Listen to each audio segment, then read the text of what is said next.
This is my final video on Tagalog pronouns.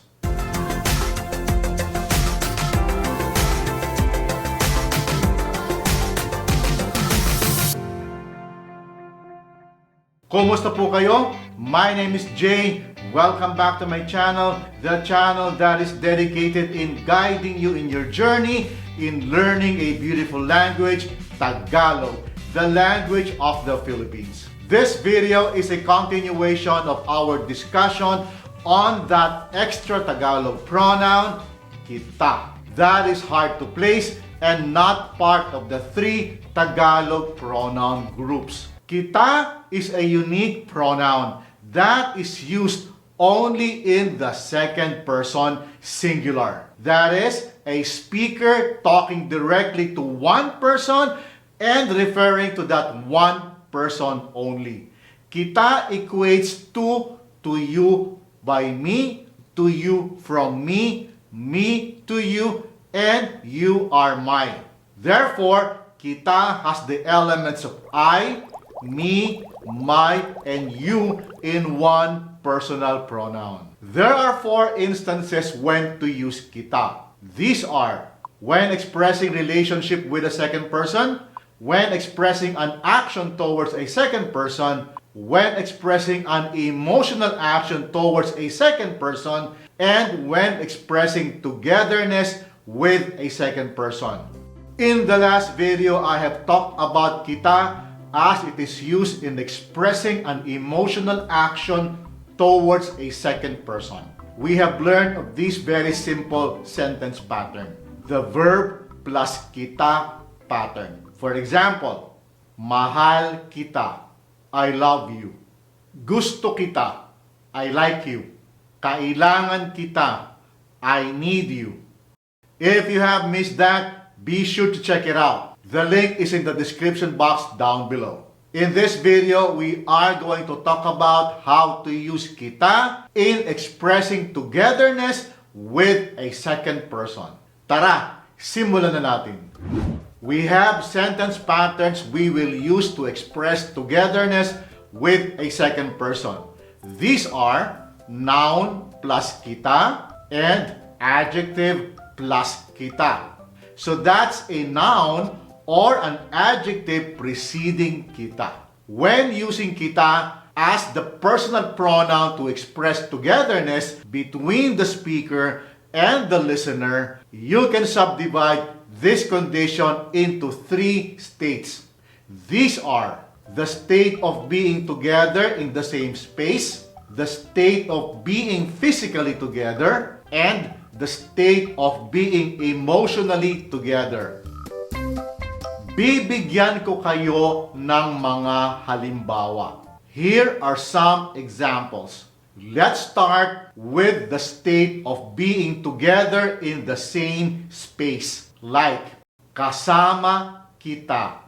You and I are together. Katabi kita. You and I are next to each other. It also means you and I are seated together. Kaharap kita.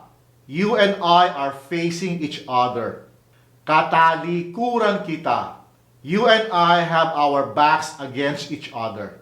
Not really sure if that is an accurate translation, but that is how we say when someone is facing away with their backs together. Does that make sense? Anyway, here's some more. Kasalo kita. You and I are having a meal together. Or you and I are sharing a meal together. Kasiping kita. You and I are sleeping together. Now, let's try Kitá with the state of being physically together. What this means is that the speaker and the listener are in physical contact with each other. Here are some examples. Kaakbay kita.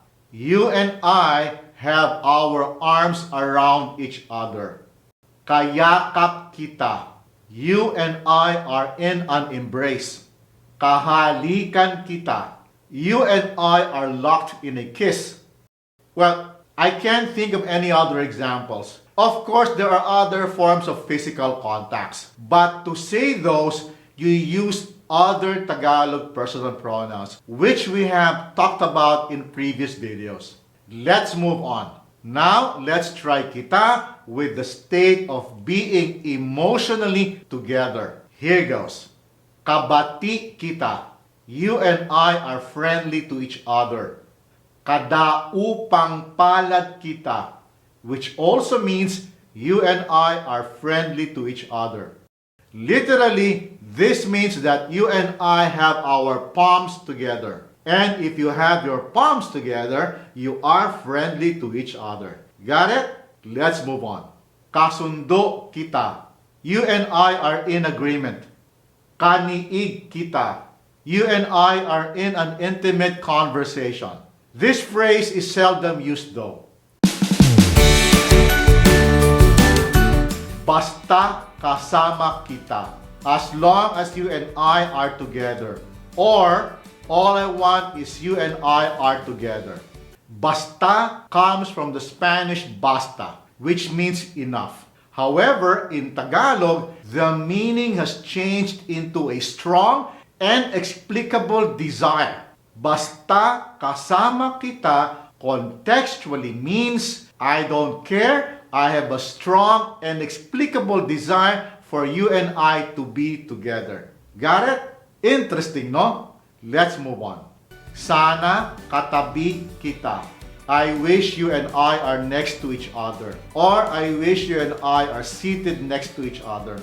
Sana means I hope or I wish. It may sound strange, but it is said without a personal pronoun.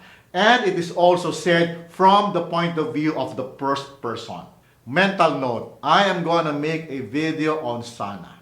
Alright? Moving on. Gusto ko nakaharap kita. I want that you and I are facing each other. Ayaw ko nakatalikuran kita. I don't want that you and I are facing away each other. Kaakbay kita ngayon. You and I have our arms around each other. Sana kayakap kita parati. I wish you and I are always in an embrace. Gusto ko kahalikan kita. I want that you and I are locked in a kiss. Katabi kita, diba? You and I are next to each other, aren't we? There you have it. These are just some examples of sentences that express togetherness between a speaker and a listener using the pronoun kita. If you find this video helpful, please click on the like button. It will do great things for this channel. This video ends our discussion on this unique Tagalog personal pronoun, kita. I hope you got a sense of how unique this pronoun is and why it is such an outlier. More importantly, this video marks a milestone. For this ends our long discussion and long chapter on the Tagalog personal pronoun, which have been a huge topic. We will occasionally check back on the Tagalog personal pronouns as we move on to a new chapter, and that is the Tagalog verbs or pandiwa, which is also going to be a huge chapter. With that, I will see you next time. But first, if you haven't subscribed yet, please click on the subscribe button and the bell notification button so you will be updated of new contents coming out regularly. I will see you next time. Maraming salamat po at hanggang sa susunod.